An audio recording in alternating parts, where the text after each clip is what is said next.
Podcast VMS.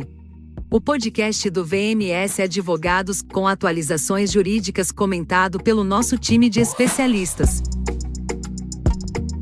Olá, sejam bem-vindos a mais um episódio do podcast VMS. Eu sou Stephanie Aurélio, jornalista e coordenadora de comunicação e marketing no escritório Veríssimo Moreira e Simas Advogados. Hoje o nosso bate-papo é sobre gestão de negócios, o comportamento de dono. Para falar sobre esse tema, ninguém mais, ninguém menos que o V do VMS, Dr. Eurides Veríssimo e Emerson Veríssimo, os irmãos Veríssimo aqui hoje comigo. Sejam bem-vindos! Obrigado, Stephanie. Um prazer estar aqui com vocês. Obrigado pelo convite. Sempre. Muito obrigado, querido. Eurides, hoje no nosso podcast a gente tem um convidado especial, né? Eu acho que você gostaria de fazer uma introdução, apresentar o Emerson aqui para todo mundo. Primeiro, eu te agradeço por permitir essa oportunidade. A razão, o propósito de ter pensado neste espaço, o Emerson é meu irmão, ele é 5 anos mais novo que eu. Eu nasci em 73 e ele nasceu em 78. E o Emerson tem uma história de vida, seja na perspectiva acadêmica, seja na perspectiva profissional, que traduz de forma bastante tangível o que seja o comportamento de dono, ainda que ele não seja, ou ainda que ele não possua a condição de dono.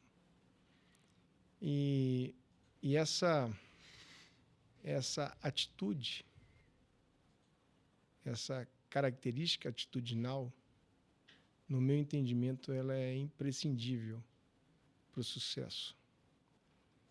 E eu gostaria que ele pudesse compartilhar conosco algumas, na verdade existem várias, mas algumas das experiências que ele teve nessa perspectiva. Emerson, eu dei uma olhada aqui, eu tenho acesso ao seu currículo, né? De fato, notável. Obrigado. Muito parabéns. Inclusive, atualmente você é responsável pela unidade de negócios de geociências da Oceaneering, no ramo de robótica submarina para extração.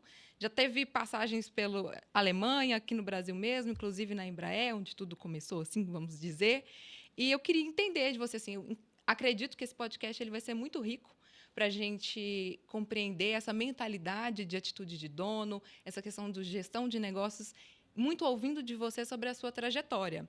Então, pelo que eu percebi, você começou ali na Embraer, eu queria entender de você, ouvir de você. Se foi nessa época que você entendeu e percebeu em você essa atitude de dono?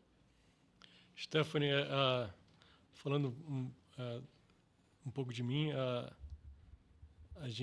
eu percebi, acho que a atitude de dono vem do berço, vem do ambiente onde eu fui educado, onde eu cresci, ambiente familiar, a minha educação.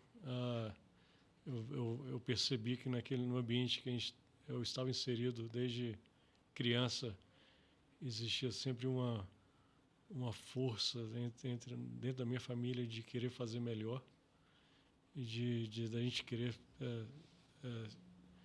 se desenvolver e buscar algo a mais.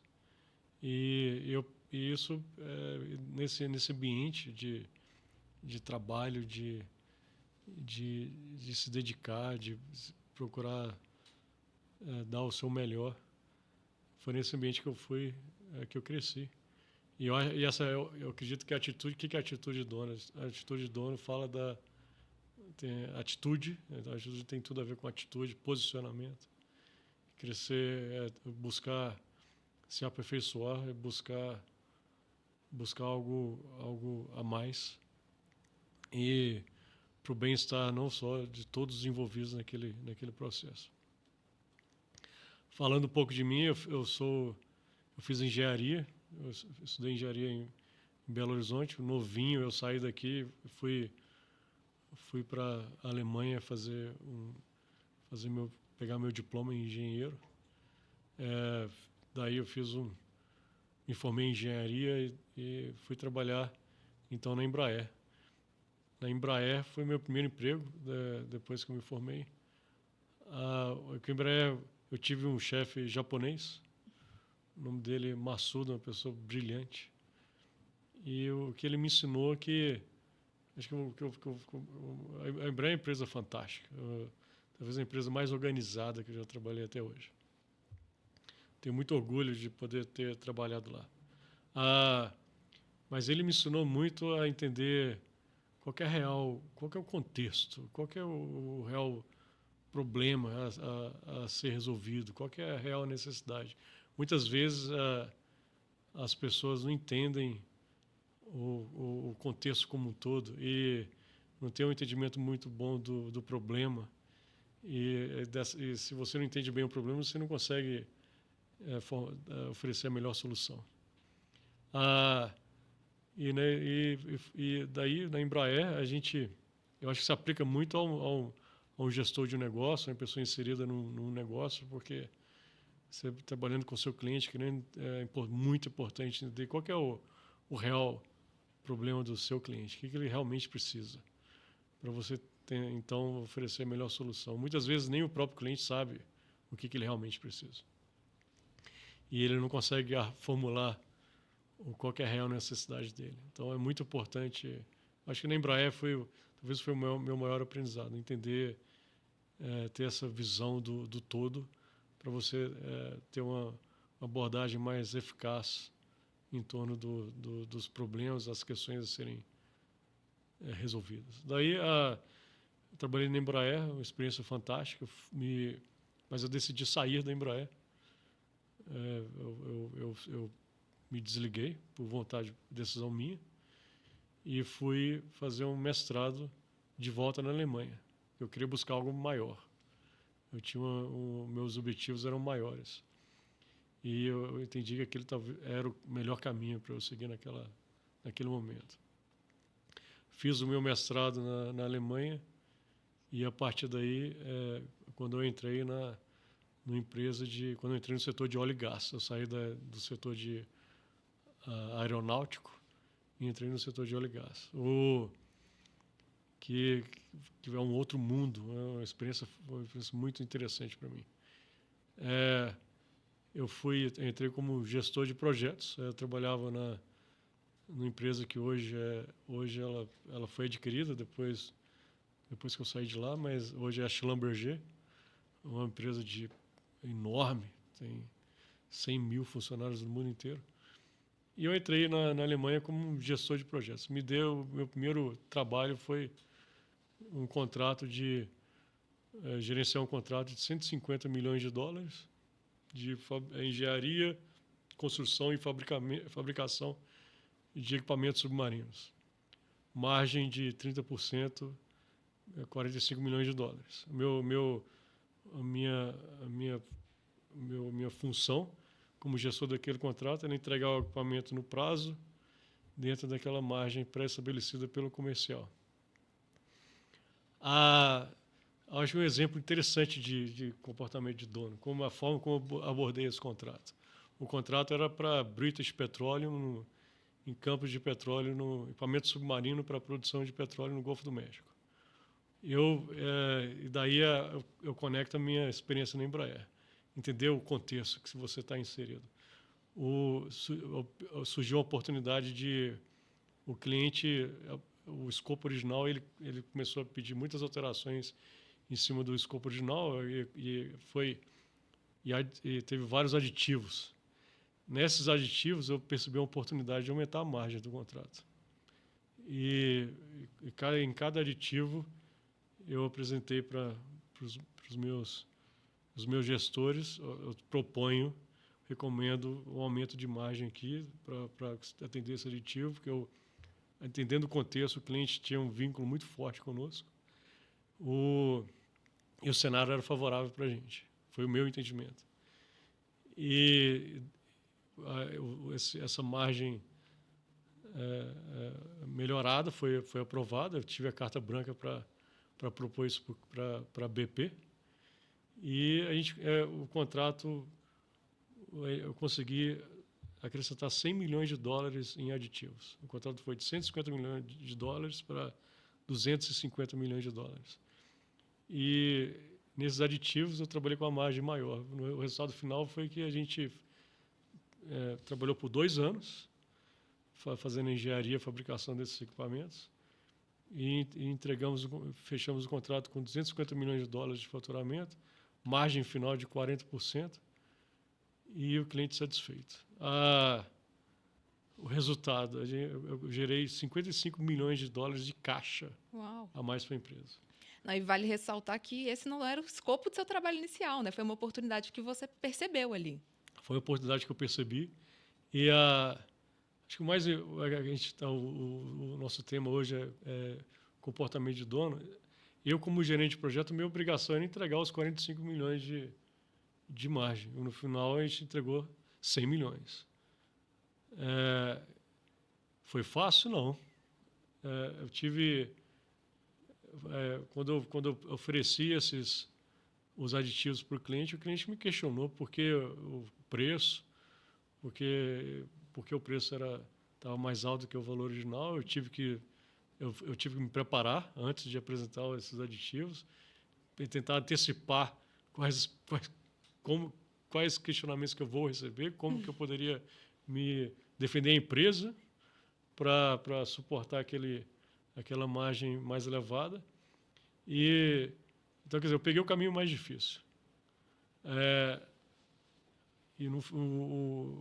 Para quê? Para gerar, porque eu achei que era o melhor caminho.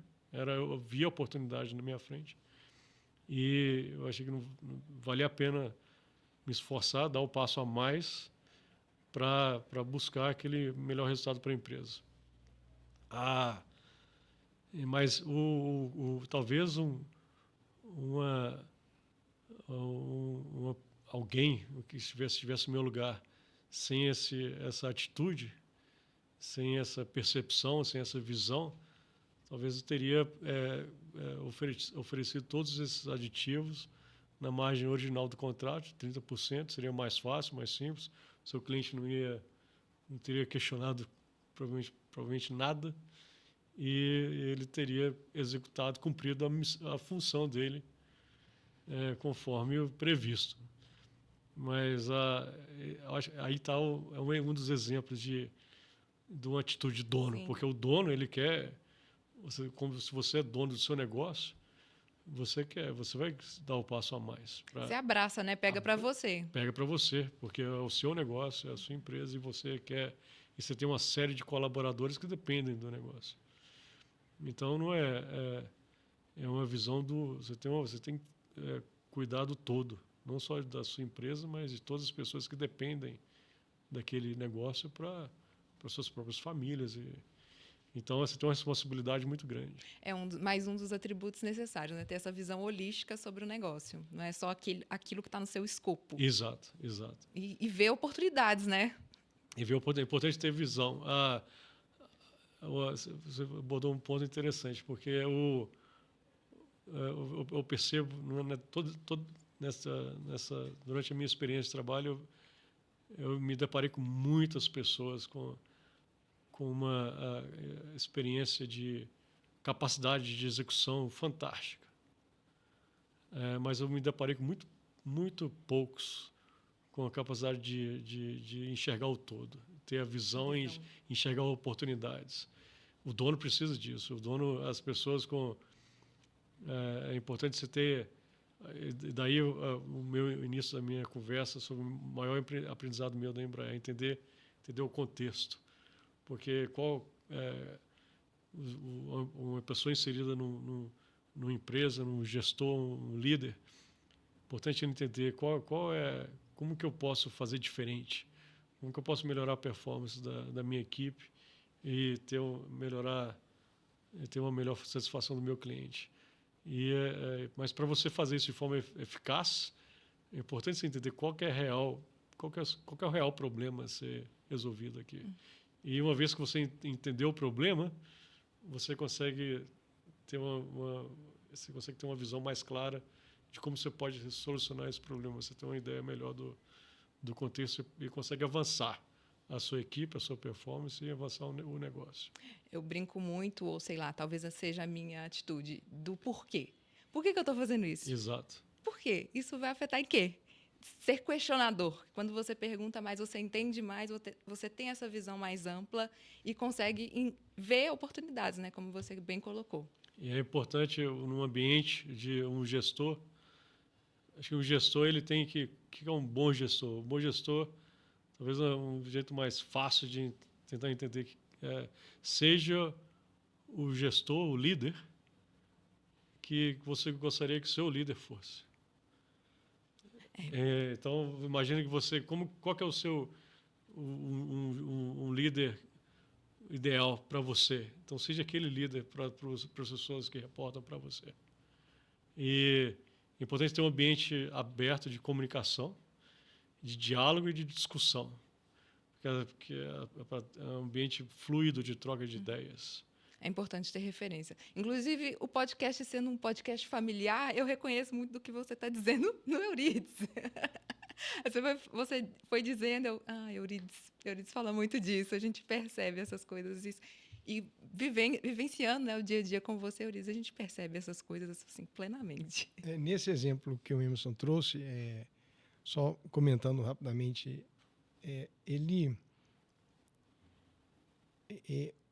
um ponto de reflexão, e provavelmente a gente vai voltar nesse comentário, em outros casos que o Emerson trouxer, é que as pessoas elas têm a motivação pelo próximo degrau da escada.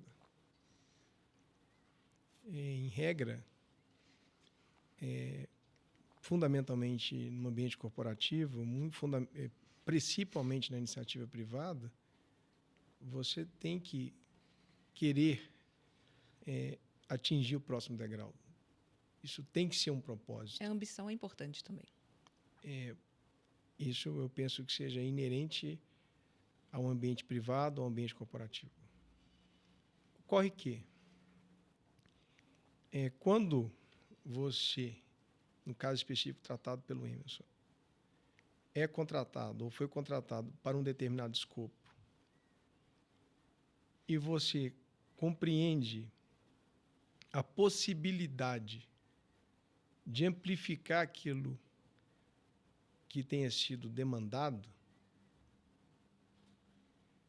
ao desejar realizar aquela compreensão, considerando a extensão daquilo que, ou seja, você tem o que foi demandado e o que poderá ser executado e entregue.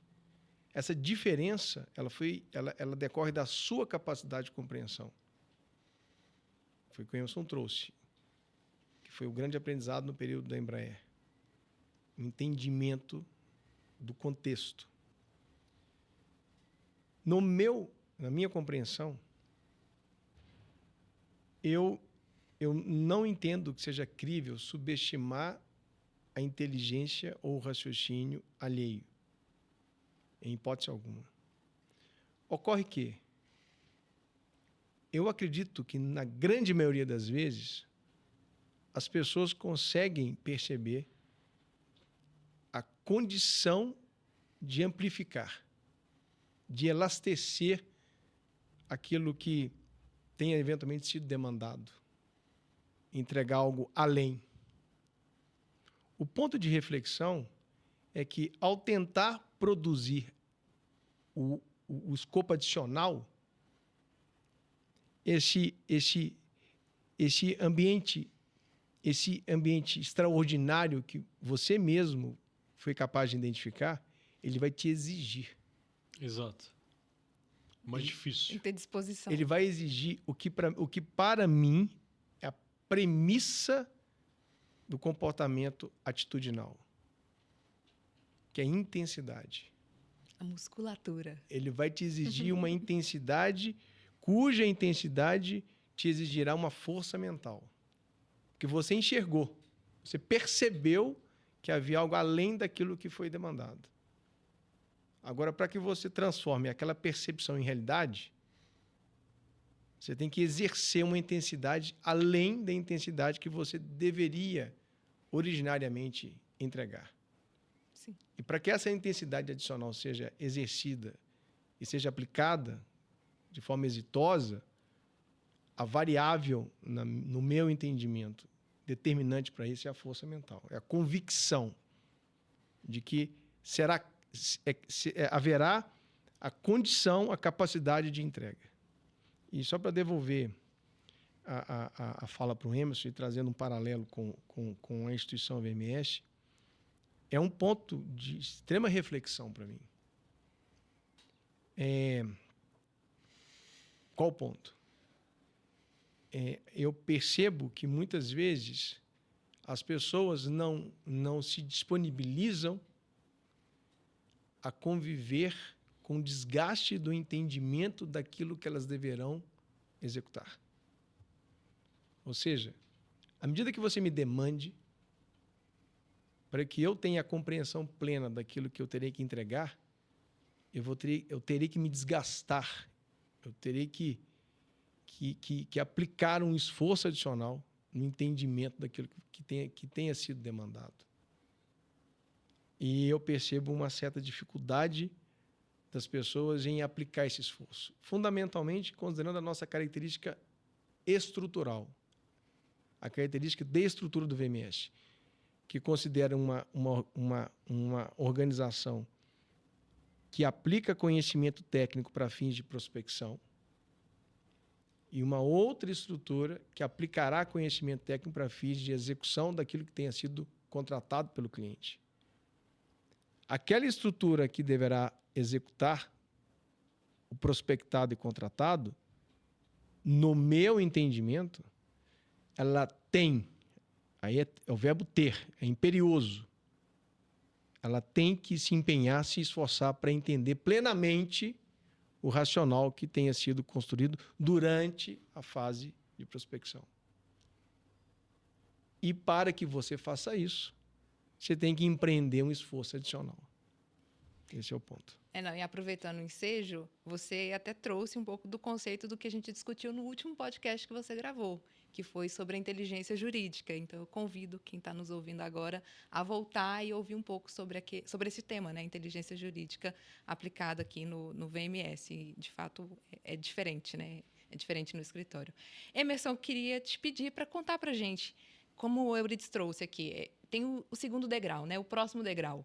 Nesse momento, houve outros casos em que isso aconteceu, né? Que teve essa atitude de postura de dono, em que você viu uma oportunidade e agiu diferente do que outras pessoas agiriam? Conta pra gente um novo caso. Sim, o Júnior comentou sobre desgaste. Sim. A atitude do dono não é fácil.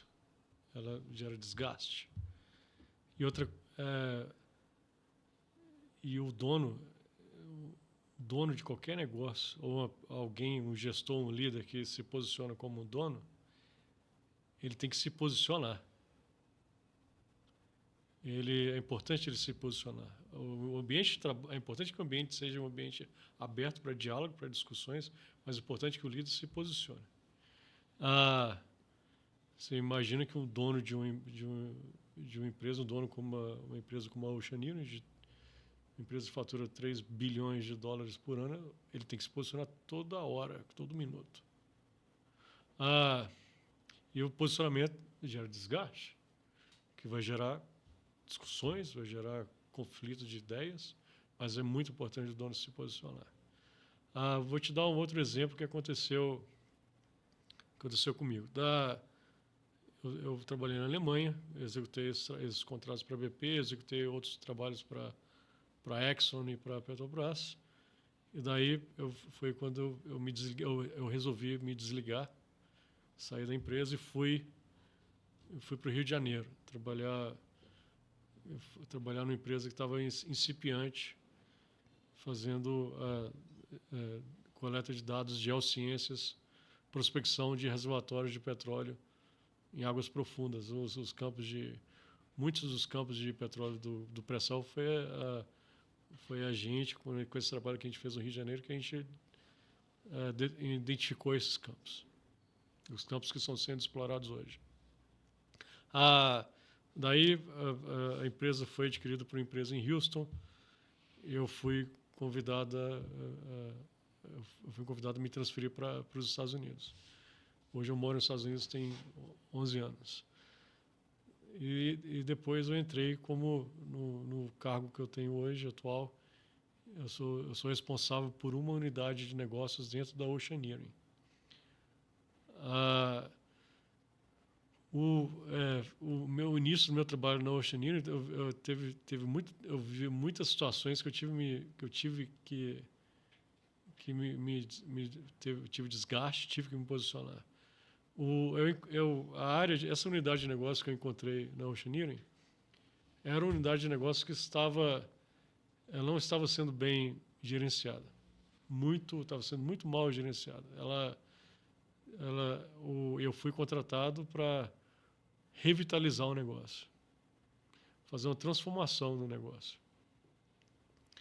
E o meu primeiro passo foi qual que é o contexto que eu estou inserido, qual que é a big picture, quem são os meus competidores, estou competindo com quem, qual que é a real necessidade dos meus clientes, o que eles realmente precisam, qual o problema que eles procuram resolver. E eu percebi que a abordagem da Oceaneering, dessa unidade de negócio, para esse problema estava errada. Aí eu tive que eu propus uma reformulação contratual, reformulação operacional, e eu levantei a necessidade de investimento. E identifiquei qual investimento que a gente precisava fazer para atender a demanda dos nossos clientes, melhor atender a demanda dos nossos clientes. Meu princípio foi, eu imaginei, tratando aquela unidade de negócio como se ela fosse minha, o meu princípio foi como que eu posso me oferecer um serviço diferenciado, como que eu posso, depois que eu entendi os meus competidores, como que eu posso fazer melhor que todos eles. Para que a gente possa liderar, ter uma liderança na indústria desse negócio. E daí eu levantei a necessidade de a gente investir $45 milhões. Foi o maior investimento da Oceaneering do ano passado. O desgaste, uma reunião muito interessante que eu não vou esquecer, a gente se preparando para fazer o pedido de investimento, eu justificando o investimento, a minha gestão me questionou: Emerson, a gente tem que dar ao nosso presidente opções. A gente está fazendo a recomendação de investir $45 milhões, vai ser o maior investimento da empresa desse ano, se for aprovado. Mas e se não for aprovado, qual que é o plano B? Qual que é a alternativa? Foi aí que eu conscientemente, fazendo o meu trabalho como se eu fosse o dono daquela unidade de negócio, minha recomendação foi: fecha o negócio. Obviamente eu ia perder meu emprego, mas eu estou tratando disso como se eu fosse o dono do business. Se o dinheiro fosse meu, se eu estivesse tirando dinheiro do meu bolso, é o que eu faria. Ou eu invisto ou eu fecho. Continuar fazendo da forma como a gente está fazendo não vale a pena. Porque a forma está errada. Aí a minha pergunta foi: se você fizer essa recomendação e a empresa decidir pelo plano B, você está ciente que você vai ser desligado. Eu falei: mas é a minha recomendação, como se eu fosse o dono desse business. E donos correm riscos. E dono corre risco, é desgastante. E daí a gente foi, apresentou. A reunião foi muito interessante. A decisão não foi unânime. Não foi unânime. Eu apresentei a minha primeira alternativa. A minha recomendação era fazer o investimento de $45 milhões. E por quê? E a minha alternativa, se caso a empresa tivesse outras alternativas para aquele investimento, outra unidade de negócio que pudesse dar um retorno melhor para a Ocean Engineering, e eles decidissem não investir no nosso business, a minha recomendação então era fechar o business. Não. E eu expliquei os motivos de fechar o negócio se não tivesse um investimento na revitalização do negócio. Então eu apresentei para o presidente da Ocean Engineering nesse dia. Ele trouxe a vice-presidência junto com ele, tinha mais ou menos 15 pessoas na sala de reunião. Alguns votaram a favor, outros votaram contra. E o presidente da empresa deixou o voto dele por último e ele tomou a decisão. A gente está comprometido com o negócio. A decisão dele foi de realmente fazer o investimento. E foi fácil? Não. Eu tive que coletar muita informação para suportar para justificar a necessidade de investimento. O status quo, fazer da forma como a gente estava fazendo, se eu tivesse entrado no negócio, continuado, sugerido fazer como estava sendo feito, talvez teria sido mais fácil. Menos desgaste. Eu não teria que me posicionar tão veementemente. Eu não teria colocado meu trabalho em risco. Mas a minha forma de pensar naquele momento foi o seguinte: se eu estivesse na posição do presidente da empresa, da Ocean Engineering, era o que eu faria no lugar dele. Eu estava dando para ele, a minha recomendação era investir, e caso a decisão seja investir em outro negócio, ou não investir aqui, se eu estivesse no lugar dele, a minha decisão seria fechar o negócio. Então eu me coloquei no lugar do dono. O que eu faria? Então a minha recomendação foi, no lugar dele, o que eu faria? E se o dinheiro estivesse saindo do meu bolso, o que eu faria? Aí a decisão foi por investir. Hoje nós executamos esse investimento e estamos colhendo os frutos. Mas como é desgastante e é importante posicionamento firme e é importante ter a visão. Talvez se eu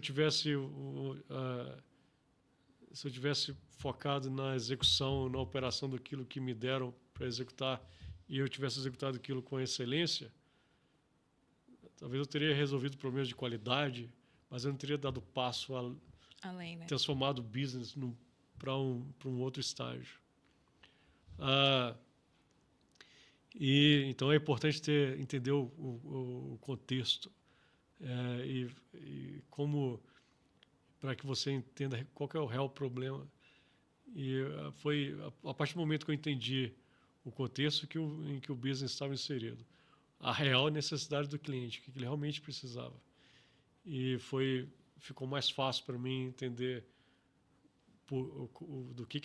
em quem a gente precisava investir, como que eu precisava reformular o negócio e para a gente ter um caminho de maior rentabilidade.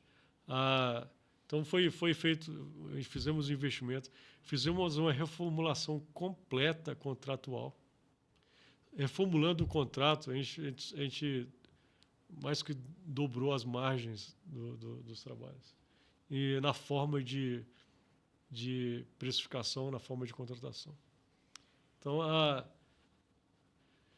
é importante ter atitude, é importante ter posicionamento, é importante pensar o que você faria se você estivesse na posição do dono da empresa. Se o dinheiro estivesse saindo do seu bolso, você faria o quê?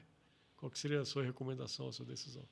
Então, nessa linha de raciocínio, foi que eu fiz essa recomendação para a Ocean Engineering. E eu acho que também foi passou a confiança. Acredito que eu passei muita confiança para a presidência da empresa, porque a minha recomendação era muito honesta. Quando eu recomendei investir ou fechar, eu fui muito honesto. Era o que... E ousado. Ousado e não tinha um viés. Uhum. A minha opinião era... Não tinha um viés para tentar me proteger, me favorecer. Se eu fosse o dono do negócio, era o que eu faria. E a presidência poderia ter recebido isso de uma forma não tão positiva, né? Tá me recomendando fechar, não tem outra alternativa, ou eu faço o que você está me falando, ou eu não tenho o que fazer. Foi ousado. É uma atitude realmente notável. Esse é um caso... Eu já escutei esse caso algumas vezes. Primeira vez que eu escuto. E eu tenho muito orgulho dele, porque ele tem um pacote de variáveis que traduzem, que caracterizam essa atitude, esse comportamento de dono. Eu peço licença para divergir de vocês em relação ao conceito de ousadia. Fica à vontade. Eu não acredito no comportamento ousado sempre que houver convicção. Eu tenho uma percepção de ousadia como algo muito vanguardista, mas com algum percentual de uma perspectiva aleatória. Tem um gene aleatório dentro da ousadia. Tem uma variável que não foi estressada, tem uma variável que traduz algo que eventualmente seja imponderável. Já a convicção, não. A convicção ela elimina qualquer perspectiva aleatória. A convicção ela é resoluta. Não tem ousadia na convicção. Tem convicção. Tem consciência. Houve uma inteligência preliminarmente aplicada, houve um raciocínio preliminarmente aplicado. E aquele conteúdo que foi trazido para a mesa, que foi apresentado para o presidente, considerando aquelas eventuais duas opções postas, havia convicção. Houve convicção. Ele pode, ou eventualmente poderia ter uma conotação de ousadia? Sim. No sentido de ser agressivo. E isso que o Emerson traz para a nossa reflexão é de extrema importância. Eu acho que um percentual mínimo de pessoas consegue entender a positividade da agressividade. A grande maioria das pessoas entendem que um comportamento agressivo seja negativo. Contudo, a agressividade racionalizada, ela é extremamente positiva. Porém, para que você seja agressivo, você tem que estar disposto a conviver com o desafio, com a diversidade. Você tem que estar disposto a enfrentar. E o enfrentamento gera estresse. E qual é o aspecto negativo do estresse? Essa é uma pergunta que eu entendo que todas as pessoas deveriam se fazer. O estresse é negativo? Ou o estresse é uma variável altamente positiva para que você consiga se estimular ao enfrentamento? Porque jamais haverá enfrentamento sem a presença do estresse. É uma reflexão. Jamais. Se eu sou avesso ao estresse, induvidosamente eu não enfrentarei. Isso é indiscutível. Se eu não convijo com estresse, eu não enfrentarei e certamente eu não me posicionarei. Perceba como deriva. Então, se eu convivo com estresse, eu tenho predisposição a enfrentar.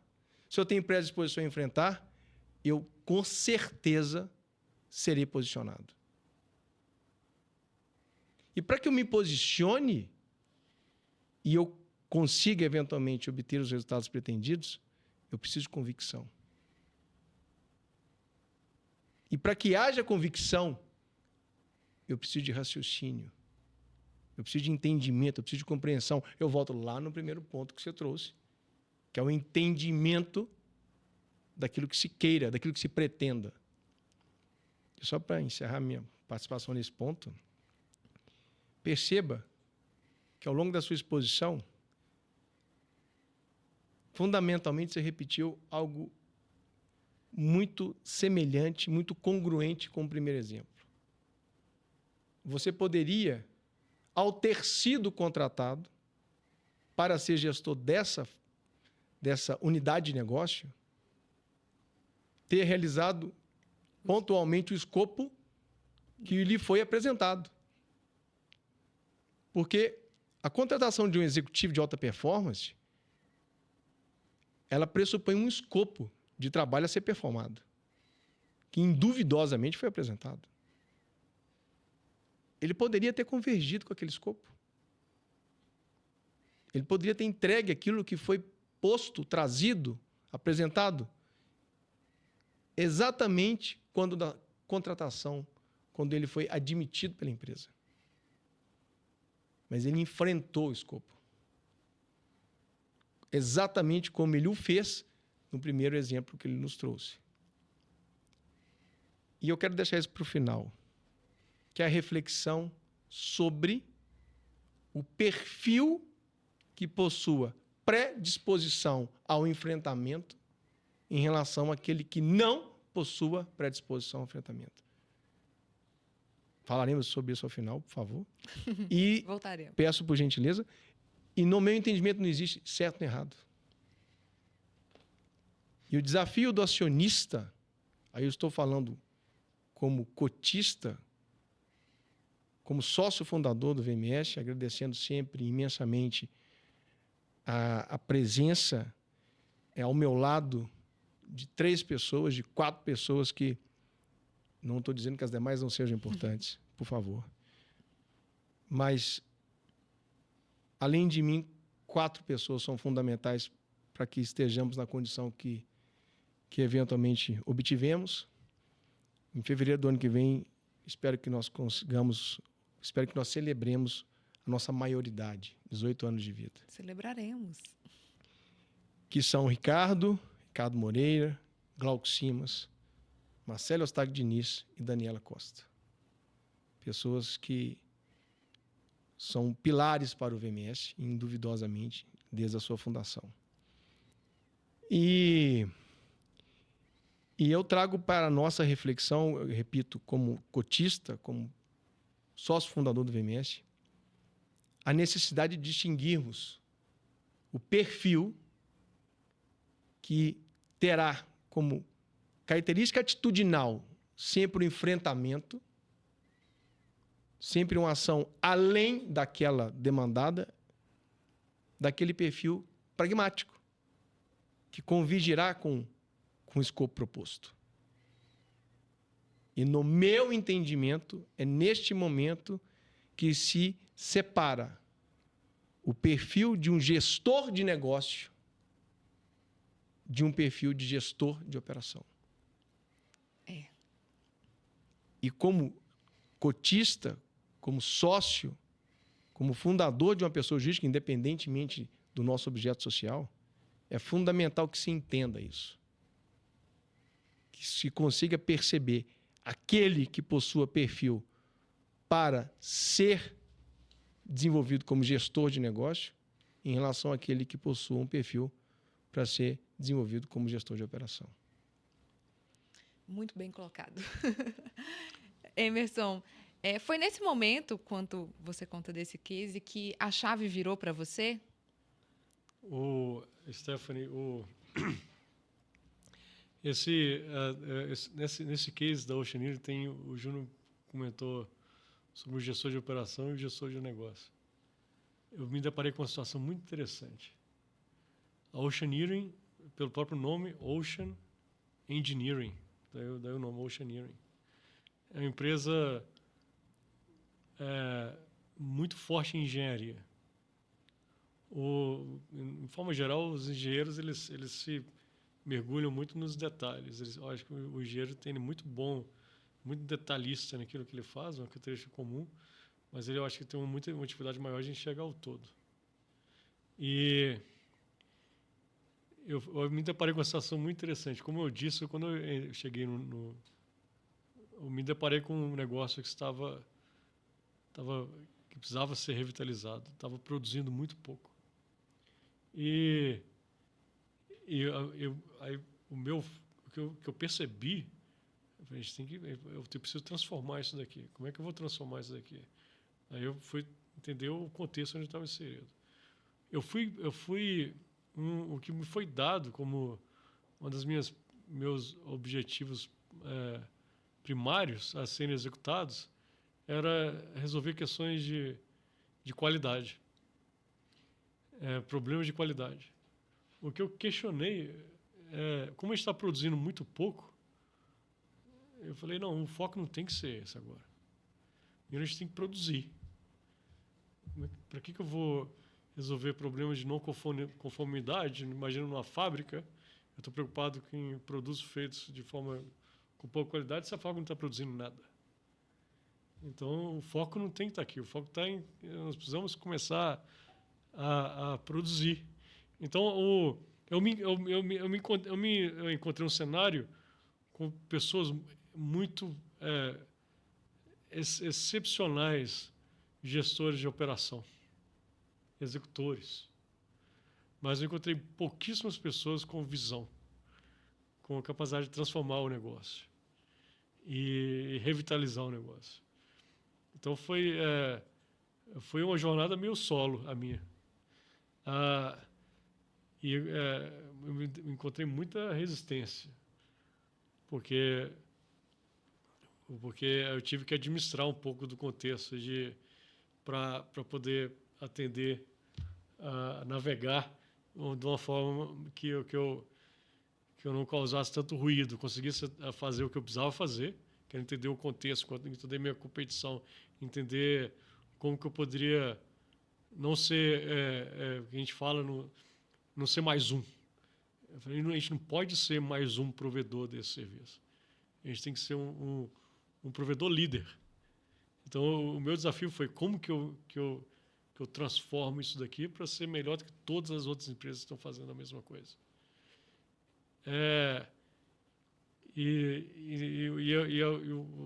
Os meus gestores estavam muito focados em como executar, mas eu não tinha muita coisa para executar. Porque o negócio não estava... o serviço... A visão era diferente. O nosso backlog era muito pequeno. Então, o ponto que o Júnior abordou de gestor de operação e um gestor de negócios. Eu encontrei pouquíssimos gestores de negócio. Mas, e outra coisa que você abordou do estresse, a gente está falando aqui de atitude de dono, e, obviamente, contexto de donos de empresas de sucesso, organizações de sucesso. Organizações, donos que conseguiram transformar as suas organizações. Esse perfil de dono, esse dono que tem essa atitude, tem esse posicionamento, consegue ter a visão do negócio, consegue entender o contexto em que o negócio dele está inserido.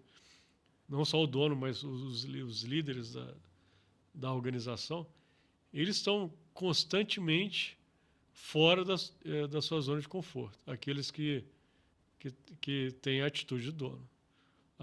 Você está se desafiando o tempo todo.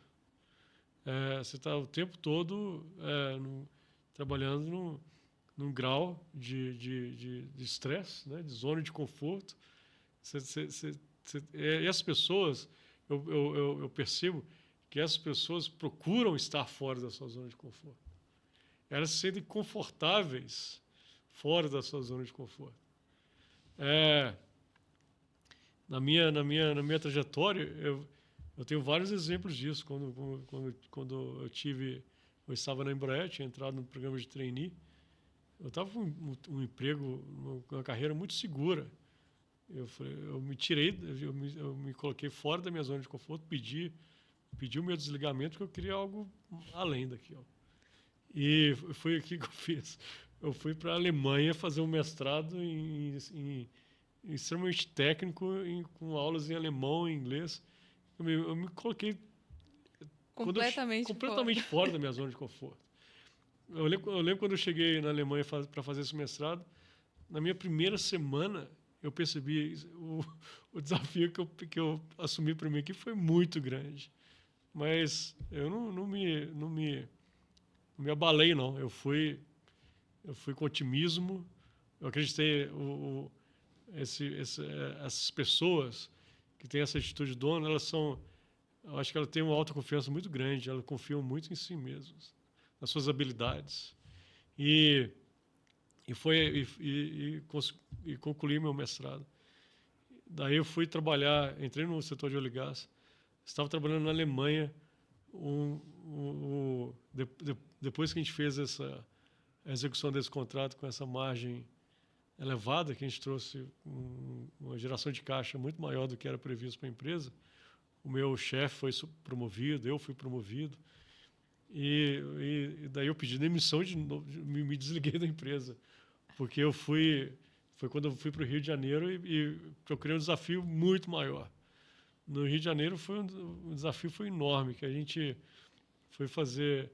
A gente tinha uma frota de embarcações trabalhando na Bacia de Campos para fazer a prospecção dos reservatórios do pré-sal em águas ultra profundas, algo que naquele ano, foi 2011, era a primeira empresa do mundo a fazer esse tipo de trabalho. O Brasil estava trabalhando em águas profundas, a tecnologia não existia tecnologia para fazer o trabalho. Então,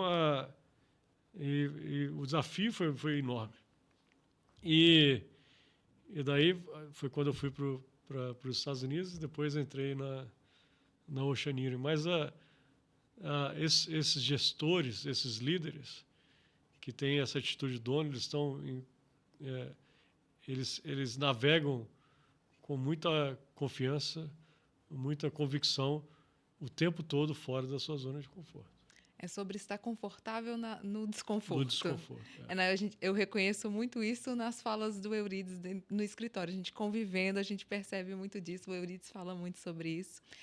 A gente está se alongando um pouco, mas eu gostaria ainda de tocar em alguns pontos no podcast.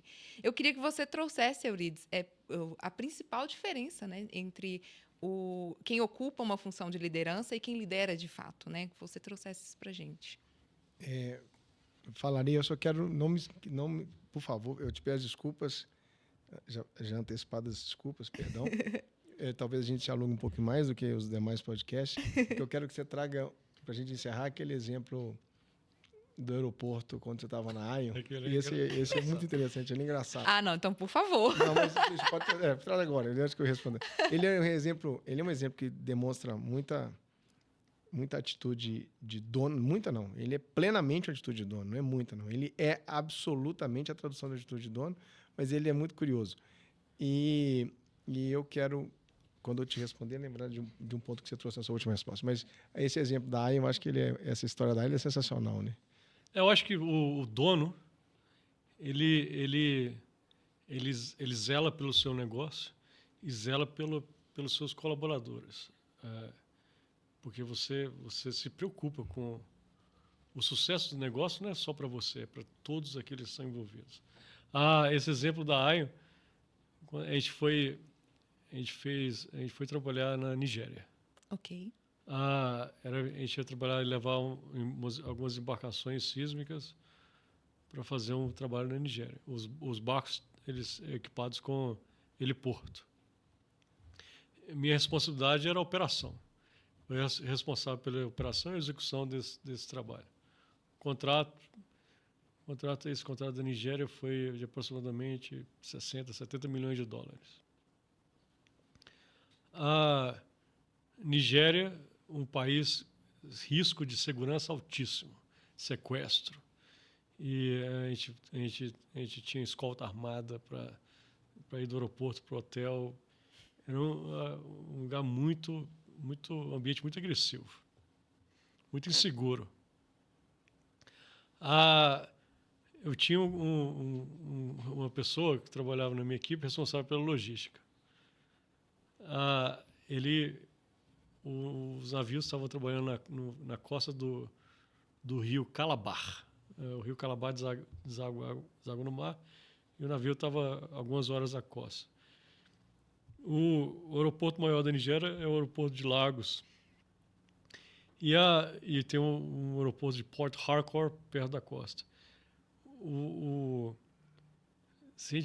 aeroporto mais fácil da gente utilizar seria o aeroporto de Lagos ou de Port Harcourt. Mas resultaria que a tripulação teria que dormir uma noite na Nigéria, ia ter muito translado em terra, ia ter muita exposição da tripulação no solo nigeriano. E eu estressei muito esse ponto. A gente não pode ter essa exposição da tripulação. Aí a pessoa responsável pela logística sempre me oferecendo vários planos alternativos, estudando. E a troca de tripulação, a tripulação troca a cada 6 semanas. Todo mundo vai para casa e inventa uma tripulação nova. Eles ficam 6 semanas embarcados e a outra equipe 6 semanas em casa e são trocados a cada 6 semanas. Então, a gente planejando essa troca de tripulação, o tempo de exposição em terra era muito grande e eu falei, não, tem que ter uma solução melhor, tem que ter uma solução melhor. E fui estressando o ponto. A solução que a gente encontrou uma solução que a gente mandou a tripulação toda para Paris e a gente afretou um avião e ia ia usar um aeroporto pequeno, um aeroporto regional na cidade de Calabar, e desse aeroporto a gente ia contratar os helicópteros para fazer a troca da equipe nos barcos de alto mar. Então a tripulação não ia precisar ficar hospedada em hotel e ia ser a forma com menor grau de exposição. E os custos para a empresa estavam bem de acordo com o nosso orçamento. A gente não estava tendo um aumento de custos para fazer essa operação, não. A gente estava trabalhando dentro do nosso orçamento. A questão era que se a gente tivesse algum mau tempo, algum atraso no voo desses helicópteros, o último helicóptero ia chegar próximo do entardecer. E ia ser bem no limite do entardecer. Então, corria o risco de algum atraso, a tripulação ter que dormir nessa pequena cidade de Calabar, na Nigéria, que era no nosso plano de risco, o risco era muito grande. O meu responsável pela logística, ele não tem como, não dá para a gente fazer isso. Tem esse risco aqui que é muito alto. Aí eu falei, mas por que o avião não pode decolar à noite? Porque não tem as luzes na pista do aeroporto, não tem aquelas luzes de iluminação para o aeroporto poder fazer a decolagem de forma segura. Eu falei, ok, então e quanto que custa para fazer a instalação da iluminação e esse investimento no aeroporto da cidade de Calabar? Era alguns milhares de dólares. Eu falei, ok, então a gente avisa a prefeitura da cidade que a gente vai fazer o investimento por nossa conta. E a gente fez a instalação do sistema de navegação na pista, de iluminação da pista, e daí tem uma placa no aeroporto da cidade agradecendo a nossa empresa pelo investimento feito na Nigéria. Ainda teve um plus de marketing. Para permitir a troca de tripulação. Uma publicidade aí, olha só! E aí, assim foi feito. Eu vi além. Mas agora você imagina se você estiver aqui num processo decisório desse, escalar para o processo decisório, eu tenho que conversar com 1 zilhão de pessoas para Nossa! cima para saber se A, B, C ou D concordarão com isso. Ou seja, está decidido. Ilumina o aeroporto. Resolvido. E vamos iluminar o aeroporto. Resolvido. Muito bom. De fato, a gente precisava ouvir esse case. Mas diga, você fez a pergunta, me perdoe. Vamos lá. Perdão. Encaminhando para o final, pedimos desculpa aí para o pessoal do estúdio. Você falou que voltaria nesse ponto, sobre a diferença entre o gestor, né, de operação e o de negócio. Na verdade, o Emerson trouxe um ponto na fala dele que eu entendo isso desde sempre.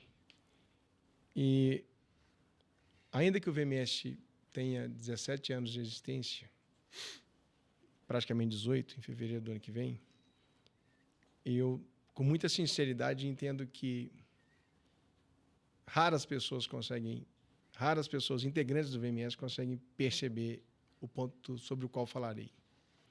O Emerson trouxe que quando ele assumiu a unidade de negócio,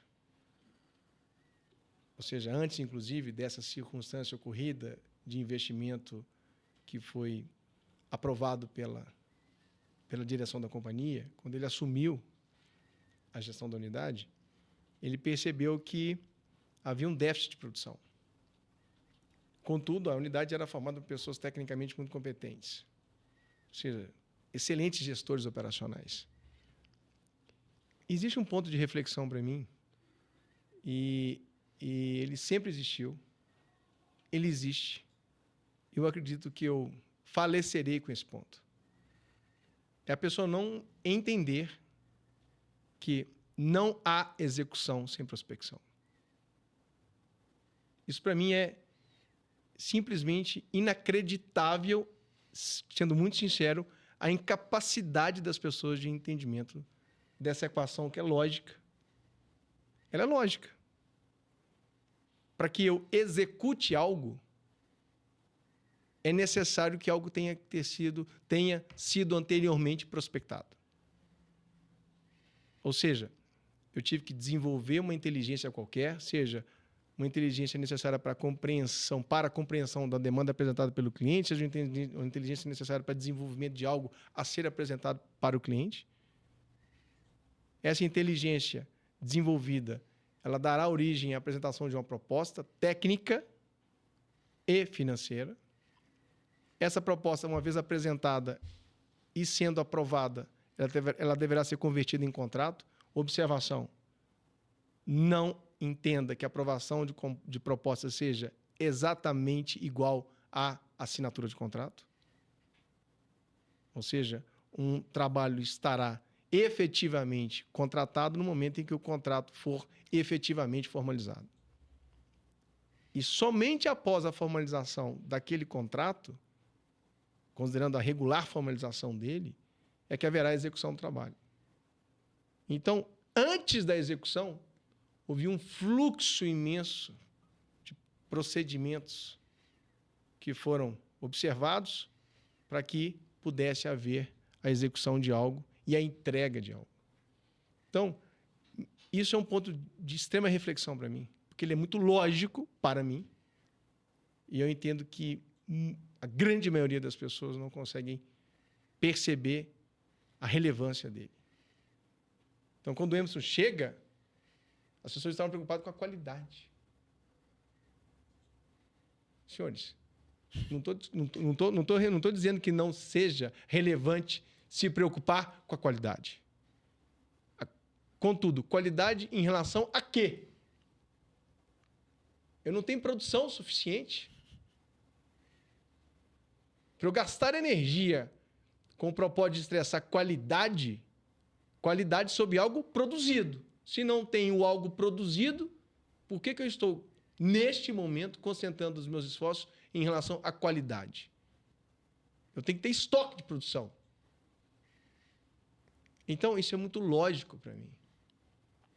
E no ambiente, no meu entendimento, falando especificamente do negócio, prestação de serviços jurídicos, como o Emerson trouxe muito bem, a quantidade em volume de pessoas tecnicamente competentes é imensa. Não vou dizer que ela seja imensa, aí é um outro ponto, uma outra reflexão que eu não quero entrar nela agora. Mas a quantidade de pessoas técnicas, ela é grande. Existem várias pessoas com capacidade, competência, condição técnica de execução de trabalho. Agora, a quantidade de pessoas que conseguem discernir a inteligência negocial da atividade de prestação de serviço é muito pequena. Esse é o ponto. É isso. E para quem está nos ouvindo aqui, quer dar esse salto de postura, por onde começa, Emerson? Atitude, procurar entender o contexto, entender qual que é a real necessidade que a gente está tentando resolver. A partir do momento que você entende a necessidade, você consegue entender, prospectar melhor, você consegue expandir aquele escopo de uma forma mais eficiente, eficaz. Se posicionar, né? Eu acho que tem que ter um ambiente, muito importante ter um ambiente aberto para as pessoas se posicionarem, promover o posicionamento e buscar. Muitas vezes as pessoas têm receio de se posicionar, mas é muito importante. O dono ele tem que se posicionar o tempo todo. E buscar algo além, buscar algo a mais, tentar fazer melhor. E atitude, ter bastante atitude e estar disposto a se colocar fora da sua zona de conforto. Ficar confortável no desconforto. Ficar desconfortável no desconforto. A gente constrói junto, né? Quando um ganha, todo mundo ganha dentro da empresa. É isso. Então, eu quero agradecer a vocês dois pela presença, pelos ensinamentos, por este bate-papo, pelo seu tempo, doutor Euridice. Um tempo muito disputado dentro daquele escritório. Muito obrigada por essa conversa, pelos ensinamentos. Caso vocês queiram deixar mais uma mensagem, esse é o momento. Nós que agradecemos. Eu agradeço a você pelo carinho conosco. Te parabenizo pelo belíssimo trabalho. Muito obrigada. E pela oportunidade de estar aqui com meu irmão. Eu tenho um imenso orgulho do meu irmão. É um privilégio ser irmão dele. Que bonito. E ele poder compartilhar conosco essas experiências. Para encerrar, as pessoas trazem uma fala, um diálogo sobre comportamento corporativo, muitas vezes muito teórico, muito conceitual, eu diria. E quando você tem uma oportunidade, e mais uma vez lhe agradeço por essa oportunidade, de ouvir circunstâncias vivenciadas, ou seja, experiências que efetivamente ocorreram e como elas se deram, né? Que tipo de atitude, que tipo de comportamento foi necessário para que aquilo pudesse ter ocorrido. Então, o privilégio é nosso por termos tido esse espaço. E lhe agradeço por isso, para que o Emerson pudesse compartilhar conosco todas essas experiências até então vividas por ele. Sim. E que ele possa voltar aqui para compartilhar as próximas novas experiências. Com certeza. Muito obrigado. Torna tangível, né? A gente consegue perceber na prática com essa atitude de dono, não como algo conceitual, mas algo prático. Exato. Stephanie, muito obrigado. Foi um prazer muito grande estar aqui. Igualmente. E é sempre um prazer estar aqui com vocês. E muito obrigado pela oportunidade. Até a próxima. Até a próxima. Até a próxima, muito obrigado. Espero que vocês também tenham gostado desse bate-papo. Aproveito para convidá-los a acompanhar o nosso podcast. Estamos em todas as redes sociais e no site vmsadvogados.com.br. A gente fica por aqui. Se vocês tiverem algumas dúvidas, entre em contato com a nossa equipe que está apta a respondê-los. Até breve.